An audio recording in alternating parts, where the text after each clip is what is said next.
अस्सलाम वालेकुम, मनीष वॉइस में खुशामदीद। उम्मीद करता हूँ आप लोग जहाँ भी होंगे खुश होंगे, आबाद होंगे। दोस्तों, जैसे कि आप जानते हैं कि दुबई एक टूरिस्ट शहर भी है और इसके साथ साथ दुबई अपनी ज़रूरियात ज़िंदगी की तमाम तर अशिया इंपोर्ट करता है दूसरे ममालिक से। तो इसी तरह दुबई में इंपोर्ट का रुझान बहुत ज़्यादा है। तकरीबन 99% चीज़ें दुबई में इंपोर्ट ही की जाती हैं। तो इसीलिए इंपोर्ट की जाने वाली अशिया जो बाई सी दुबई तक पहुंचती हैं, जबल अलीपुर तक पहुंचती हैं, उनको शहर में लाने के लिए और शहर के मुख्तलिफ हिस्सों में लेकर जाने के लिए आपको ट्रालों की जरूरत पड़ती है। और ये काम बहुत ही वसी है दुबई में कि जितने भी आपके पास ट्राले हो उतने ही कम। और ये ट्राले ना सिर्फ दुबई के अंदर सामान मुहैया करते हैं, बल्कि इर्द गिर्द के जो शहर हैं दुबई के या इर्द गिर्द के मुल्क जैसे कि सऊदी अरेबिया, बहरीन, इस तरह दूसरे ममालिक तक भी दुबई से री एक्सपोर्ट होकर माल जो है वो जाता है। इसके लिए भी ट्रालों की जरूरत पड़ती है क्योंकि दुबई एक मेन हब है। वहां पर आपको जो है वो सस्ते में कंपनी आपकी बन जाती हैं। वहां पे फ्री जोन की फैसिलिटी भी है जिसके ऊपर गवर्नमेंट आपसे टैक्स ही नहीं लेती। लोग क्या करते हैं, लोग पहले वहां पर अपना माल पार्क करते हैं, देन फिर वहां से जिधर उनको जरूरत होती है वहां पर माल को मूव करते हैं। मिसाल के तौर पर दुबई में अगर आपने आलू मंगवाया है, चावल मंगवाया है, ठीक है, कोई भी आपने आइटम मंगवाई है, तो आपने दुबई में जैसे ही वो सामान मंगवाया, आपने देखा दुबई की मार्केट अच्छी है, आपने उसको दुबई में सेल कर दिया। आपने देखा कि सऊदीया में उस चीज की शॉर्टेज है, वहां पर रेट अच्छा मिल सकता है, वहां से सऊदी एक्सपोर्ट हो गया, ठीक है, वहां से कतर तक, कुवैत तक एक्सपोर्ट होता है माल, वो क्योंकि 1 से 1.5 दिन में पहुंच जाता है। मिसाल के तौर पर आपको मिसाल देता हूँ, आलू की बात कर लेते हैं। मिसाल के तौर पर दुबई में आलू का रेट बहुत नीचे गिर गया, मिसाल दे रहा हूँ। अब दुबई वाले क्या देखेंगे कि इर्द गिर्द के मुल्कों के अंदर क्या रेट चल रहा है, वहां पर उनके पास ऑलरेडी वेंडर्स मौजूद होंगे जो उनसे माल लेते हैं।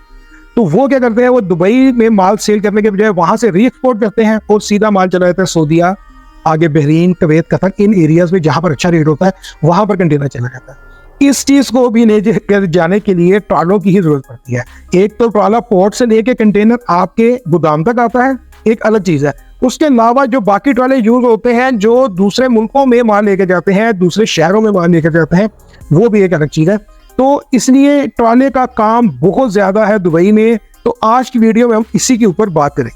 अगर आप हमारे चैनल के ऊपर नए हैं तो चैनल को अभी आप सब्सक्राइब कर लें, बेल आइकन पे भी क्लिक कर दें ताकि आने वाली तमाम इंफॉर्मेटिव वीडियोस के नोटिफिकेशंस बर वक्त आप तक पहुंचते रहे। अब हम चलते हैं कंप्लीट वीडियो की तरफ। तो जी दोस्तों, पहले मैं आपको थोड़ा सा बता दूं कि ये काम वर्क कैसे करता है, किस तरीके से आप इससे पैसा कमा सकते हो। एक थोड़ा सा मैं आपके सामने नक्शा इसका खींच देता हूं, उसके बाद बात करेंगे इस काम को शुरू करने के लिए लाइसेंस आपको कितने का मिलेगा, आपको ये जो ट्राला है ये आपको कितने का मिलेगा, और ये किस तरीके से आपने किस कंपनी में लगवाना है, कैसे लगवाना है, कंपनी वाले आपको इसका क्या रेंट देंगे, अगर आप इसको खुद अपनी निगरानी में चलवाते हो तो आप इसका कितना पैसा कमा सकते हो, ऑफिस एक्सपेंस क्या होंगे, इन सब चीजों पे बात करेंगे। लेकिन अभी थोड़ा सा मैं आपको बता दूं कि ये किस तरीके से काम आपने शुरू करना है। दोस्तों, जैसे कि मैं आपको पहले बता चुका हूं कि ट्राला किन किन चीजों में यूज होता है कंटेनर लाने ले जाने में। अब ट्राले दो तरह के हैं। दो तरह के ट्राले क्या है, एक ट्राले वो है जिनके ऊपर पीछे का कंटेनर फिक्स हुआ होता है, वो उस ट्राले का हिस्सा होता है, उस बॉडी का हिस्सा होता है। और कुछ ट्राले होते हैं जो सी से आने वाले, शिप से आने वाले कंटेनर्स को जस्ट अपने ऊपर रख के दूसरी डेस्टिनेशन पर लेकर जाते हैं, ठीक है। वो पीछे का कंटेनर जो होता है वो उस ट्राले का हिस्सा नहीं होता, वो अलग से रखा होता है। जैसे ही ट्राला किसी अपनी डेस्टिनेशन में पहुंचता है, देन उस कंटेनर को वहां पर उतार भी देते हैं या उधर खड़ा करके खाली करके दोबारा कंटेनर को पोर्ट पर पहुंचा देते हैं। इसके अंदर ये सारा सीन होता है। तो अब इसमें आप इस तरीके से है कि आपने इस काम में सबसे पहले जो है आपको लाइसेंस की जरूरत पड़ेगी, ठीक है। आपको कंपनी बनाने की जरूरत पड़ेगी। कंपनी आपकी कम से कम जो है वो 30 से 32 हजार दिरहम के दरमियान में बनेगी। इसके अंदर आपका कम से कम कुछ 15-16 हजार का जो है वो वाउचर निकलेगा, इसका बिजनेस लाइसेंस का वाउचर 15 से 16 हजार का निकलेगा। उसके बाद आपकी जो कंपनी की नाम की रजिस्ट्रेशन है और कंपनी की इजारी वगैरह, ये तमाम चीजें, फिर कमीशन एजेंट जिसने आपका ये बनाना है लाइसेंस, तो उसकी कमीशन वगैरह इसके अंदर ऐड हो जाएगी। प्लस इसके अंदर RTA भी आपको ऐड करवाना पड़ेगा जो दुबई की अथॉरिटी है। अच्छा, ये सारी चीजें करके 30-32 हजार में आपकी कंपनी तैयार होती है, ठीक है। अब कंपनी तैयार होने के बाद आपने अगला काम क्या करना है, आपका खुलेगा बैंक अकाउंट आपकी कंपनी के नाम के। जैसे ही आपका बैंक अकाउंट खुलता है, फिर आपने उस बैंक अकाउंट के अंदर रकम मंगवानी है जिस भी मुल्क से आपका ताल्लुक है वहां से आपने रकम उगानी है उस बैंक अकाउंट में खरीदारी करने के लिए। रकम जब आ जाती है देन उसके बाद फिर आपने ट्राले खरीदने हैं। ट्राले आपको कहाँ से मिलेंगे? ट्राले आपको चलते चलाते भी मिल जाएंगे, कोई 5-10 साल 8 साल पुराना, ठीक है। अगर आप कोई 5-7 साल पुराना कोई ट्राला लेते हो, ठीक है, ये विदाउट बॉडी वाला कह रहा हूँ, जस्ट आगे का इंजन और पीछे का जो उसका स्ट्रक्चर है बना हुआ है जिसके ऊपर कंटेनर रखा जाता है, सिर्फ अभी उस ट्राले की बात कर रहा हूँ। तो ये आपको तकरीबन 2.5 से 3 लाख के दरमियान में थोड़ा चलता चलाता मिल जाता है। और अगर आप बिल्कुल ब्रांड न्यू की तरफ जाते हो तो ब्रांड न्यू आपको तकरीबन 5 लाख दिरहम के आसपास मिलता है, ठीक है। ये इसकी चीज है। बिल्कुल ब्रांड न्यू की तरफ जाने की जरूरत नहीं है, कोई 5-6 साल चलता चलाता है, 4-5 साल पुराना अगर आप ले लेते हो तो आपको 3-1 लाख में मिल जाता है। सबसे पहले तो हम आज के दिन में फिजिबिलिटी बनाते हैं 2 ट्रालों की। अगर आपने एक कंपनी बनाई है 32,000 की, आपने 2 ट्राले उसमें डालने हैं। 2 ट्राले आपको तकरीबन 6 लाख में मिल जाएंगे। 6 लाख में आपने ट्राले लिए।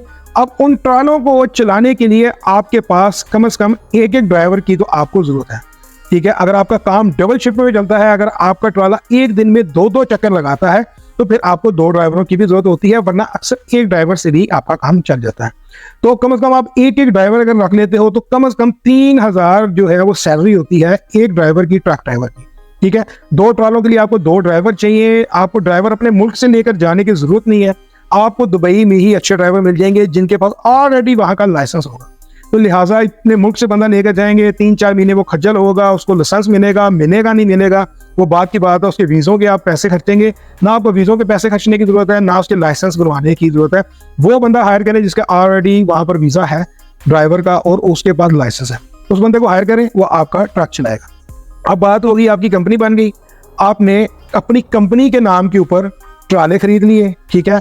कंपनी के जो फीस थी उसके अंदर ही आपकी ऑफिस का भी 3-4 हज़ार का ऐड था, ठीक है। आपको ऑफिस जो है उस काम के लिए कम से कम 3,000 का मिलेगा, कम से कम, वरना 8,000 10,000 जितनी आपकी हो सकता है। लेकिन आपने क्योंकि सिर्फ पेपर वर्क करना है तो पेपर वर्क के लिए बहुत है, इनफ है, 3,000 तक का आपको एक छोटा सा कमरा मिल जाएगा तकरीबन 8x8 का।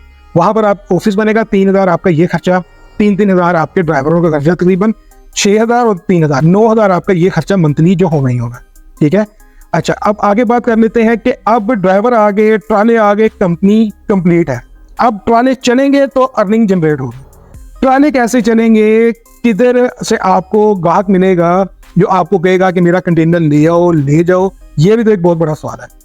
इसका जवाब ये है कि आपने शुरू में तो जो क्लियरेंस कंपनियां हैं दुबई में, सैकड़ों की तादाद से क्लियरेंस कंपनियां हैं, आपने मुख्तलिफ क्लियरेंस कंपनीज को विजिट करना है, उनसे जाके बात करनी है कि आपके ट्रांसपोर्ट की कंपनी है, आपके पास 1, 2, 3 या जितने भी आपके पास ट्राले हैं, ठीक है, और आपने उनको ये बताना।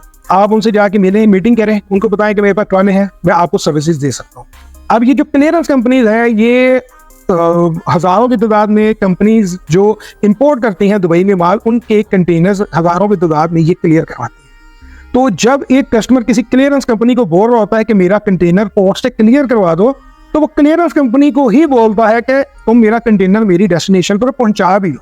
यानी कि क्लियरेंस कंपनीज को ट्रांसपोर्टर्स के साथ भी अपने मामलात रखने पड़ते हैं। तो हर क्लियरेंस कंपनी ट्रांसपोर्टर्स के साथ मिलकर काम करती है। अब आप किसी क्लियरेंस कंपनी के पास गए, आपने बोला मेरे पास 2 ट्राले हैं, आपने वहां पर अपने उनके साथ कोई कॉन्टेक्ट कर लिया या जो भी है, आपने उनके साथ बातचीत करके अपना काम उनके साथ शुरू कर लिया। अब होगा क्या, पैसे कितने मिलते हैं एक ट्राले को? मिसाल के तौर पे जबल अली पोर्ट से आपका माल आना है अल अबीर मार्केट में, ठीक है। अल अबीर मार्केट में माल आने का कम से कम 1,000 से 1,200 दिरहम जो है वो ट्राले वाले लेते हैं, कंपनी वाले लेते हैं। आपको क्लियरेंस एजेंट जो आपकी क्लियरिंग का बिल बनाकर भेजेगा, वो साथ में आपको 1,000, 1,200, 1,500 उसका भी बनाकर भेजेगा बिल, ये इतना ट्रांसपोर्ट के चार्जेस आए, ठीक है। आपने क्लियरेंस कंपनी के साथ अपने मामला शुरू में चलाने हैं, ठीक है। उसके बाद जब आपके मुख्तलिफ लोगों के साथ लिंक्स बन जाएंगे, क्लियरेंस कंपनीज के अलावा भी आपको ऑर्डर मिलना शुरू हो जाएंगे, डायरेक्ट भी आपको लाना शुरू कर देंगे, ठीक है। तो इस तरीके से आपने इनके साथ अपने काम चलाना है।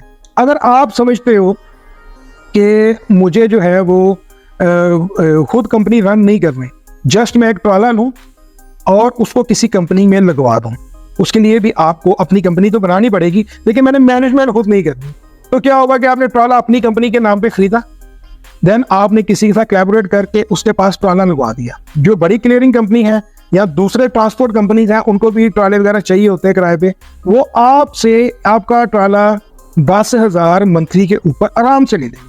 12-15 हज़ार तक भी जाता है, लेकिन 10,000 आप जेन में रखें कि 10,000 वो आपसे हंस के ले लेंगे कि ठीक है हमें दे दो ट्राला मंथली बेस के ऊपर, ये लो 10,000 महीने का हमसे पकड़ते गए, 10,000 दिरहम की बात कराओ, क्योंकि पाकिस्तानी तकरीबन 8 लाख रुपये बनते हैं।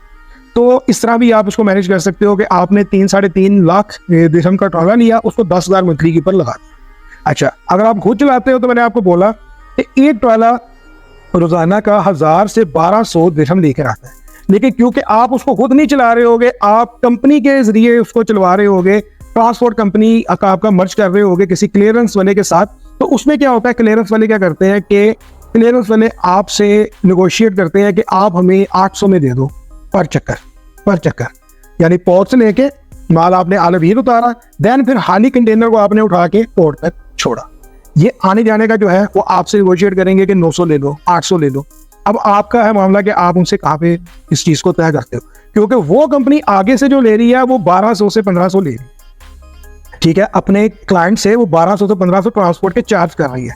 आपने कितने उनसे मानना है, आप 900 में मान रहे हो, 1000 में मान रहे हो, वो आपकी निगोशिएशन के ऊपर है कि आप उसे कितने में बना लेते हो। अगर आप रोजाना का कुछ नहीं 800 भी लगा लो, ठीक है, सिर्फ एक चक्कर, सुबह पोर्ट से आए, आपने माल उतारा, शाम तक आपका कंटेनर खाली हो गया, देन फिर रात में वो चला गया माल लेने के लिए, ठीक है, 2 दफा भी कंटेनर माल लेकर आता है पोर्ट से, एक सुबह में एक शाम में, या आपके पास काम कम था तो 1 दफा भी वो लेकर आता है, ठीक है। अगर 2 दफा लेकर आता है तो ज्यादा सोने पे सुहागा, आप एक दिन में ज्यादा अर्निंग कर सकते हो, लेकिन अभी हम सिर्फ एक दिन का एक चक्कर ही लगाते हैं और 800 के साथ उसको ज़रब करो, आप 30 दिन के ऊपर तो 24,000 दिरहम बनते हैं। आप 24,000 को भी छोड़ दो, आप सिर्फ 20,000 दिरहम जेन में रखो कि आपको 20,000 दिरहम अर्निंग हो सकती है। 20,000 से भी आप थोड़ी नीचे आ जाओ तो 17-18,000 तो आपका कहीं नहीं गया जो आप अर्निंग कर सकते हो। और अगर आप खुद मैनेज नहीं करना चाहते हो, किसी कंपनी में लगवा दो, किसी ट्रांसपोर्टर के पास लगवा दो, किसी क्लियरेंस कंपनी में लगवा दो, तब भी आप 10,000 घर बैठ के भी कमा सकते हो। अब बात कर लेते हैं कि आपके पास 2 ट्राले हैं और हर ट्राला 20,000 लेकर आ रहा है। जब एक ट्राला 20,000 लेकर आएगा तो यानी कि 2 ट्राले 40,000 मंथली लेकर आए। अब इस 40,000 में आपका खर्चा क्या है, आपका 3,000 खर्चा है आपके ऑफिस का और 6,000 आपके 2 ड्राइवर्स का, तकरीबन 9,000 ये खर्चा है। तकरीबन 3 से 4,000 आप कम से कम हर महीने साइड पे रखते जाए गाड़ी की मेंटेनेंस का, चाहे वो सेम महीने में उसके ऊपर लगे ना लगे, क्योंकि कल को जब गाड़ी के टायर वगैरह आपको डलवाने पड़ेंगे वो काफी एक्सपेंसिव होते हैं। कभी कोई काम करवाना पड़ सकता है, बॉडी का काम करना पड़ सकता है किसी चीज का, तो उसके लिए आपने हर महीने 3-4 हज़ार दिरहम अलग रखते जाना है, वो समझे कि उसका एक्सपेंस है। तकरीबन आपका 12-13 हज़ार मंथली एक्सपेंस है सारे खर्चे डाल के, ठीक है, और आपको 40,000 जो है वो आपके ट्राने अर्न करके दे रहे हैं। अब आपके ज़हन में आएगा कि इसके ऊपर डीजल का क्या खर्चा आएगा, वो कितना है। डीजल का खर्चा माइनर ही है, 35-40 किलोमीटर 50 किलोमीटर से ज्यादा दूर नहीं है फासला पोर्ट का जबलनी से, तो डीजल का खर्चा तकरीबन ना होने के बराबर है। लेकिन फिर भी आप 2 ट्रालों का पूरे महीने का तकरीबन 3-4 हज़ार डीजल का लगा लो, फिर भी आप बहुत अच्छा पैसा कमाते हो। 15-16 हज़ार खर्चा करके आप 40,000 जो वो अर्निंग कर रहे हो। और इसके साथ साथ एक चीज मैं आपको और बता दूं, अगर मिसाल के तौर पे सुबह में आपका ट्राला पोर्ट से माल लेके निकला है जबलनी के लिए या किसी स्टोर में माल डालने, वहां पर जाकर कोई वजूहात हो सकती हैं, माल नहीं ऑफलोड होता, स्टोर वाले के पास जगह नहीं होती, या माल जो आपका ट्राला लेकर गया है वो अगली पार्टी को माल पसंद नहीं आया, आपका माल रिजेक्ट हो गया, कुछ भी मसला हो गया, पार्टी का माल रिजेक्ट हो गया आपके ट्राले में। अब आपका जो कॉन्ट्रैक्ट होता है सामने वाली पार्टी के साथ वो तकरीबन 5-7 घंटे का होता है कि ट्राला जैसे ही पोर्ट से निकल के आपकी डेस्टिनेशन पर पहुंचे 4-5 घंटे में हमारे ट्राले को आपने खाली करना है। अगर अब काम 5-6 घंटे से आगे चल पड़ा है, ठीक है, 6 घंटे हो गए ट्राला खाली नहीं हो रहा, काम आगे चल पड़ा है 7 घंटे 8 घंटे, उसके बाद क्या होगा कि जी आपका हमारा कॉन्ट्रैक्ट जो था वो तो पूरा हो गया सेम डे तक का कि हमने आपसे 1,000-1,200 जो लेना था वो तो अब हमने लेने लेना। अब जो ये टाइम लेट हो रहा है और अभी तक कंटेनर ऑफलोड नहीं हो पा रहा, पता नहीं ये रात में ऑफलोड होगा, अगले दिन ऑफलोड होगा, व्हाटएवर क्या होगा, उसके चार्जेस भी आप जो हो वो लेते हो। आप कंपनी को बताते हो, क्लियरेंस कंपनी आगे क्लाइंट से बात करती है, ठीक है, उसके चार्जेस के चलते हैं आप उसको मैं ऊपर आपको बता देता हूँ।